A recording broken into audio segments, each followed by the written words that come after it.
Дяку маємо на шовдар. По Говіньові у нас, по Руствові прийшов час замасноєся імети, як фіглювуть свинські жити. 40 дню нам шовдар снився, найби милий наш сятився.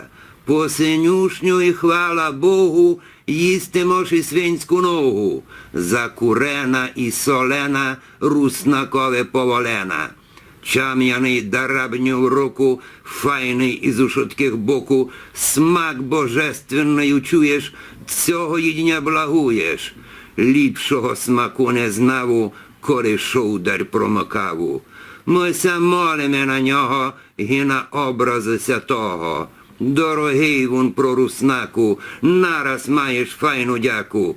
Нас на шовдар так бажить, лем рупів ще лежить. І ще тиждень пацувати, а курити, Божа мати, коби тільки се терпів, шовдар би вже сяїв, слинув заллю цілий двор, хоть тучи чолом у мур. По Руствові що чинити, кіця хочеш загорити, що би наш руснак ізів, доки шовдар не дозрів.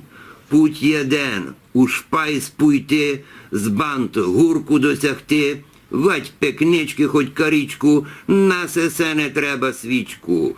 У сліпу напитав, тує. Лем туди руснак ся чує царем, доросця наїсть, концику за 5-6.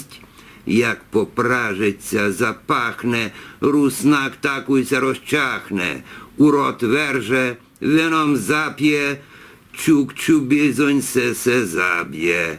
Лем не нас, не можся сперти, так кортить, волієш умерти. Ну а шовдар, як із ним, буде так і сперед тим. До Великодня дочекать, не коза, вунти не мекать, дути буде май смачний, про руснака дорогий. Сість сохташ вже к стулки руку, не пропалить мені в руку. Ми такое та й діти, більше нас буде кортіти.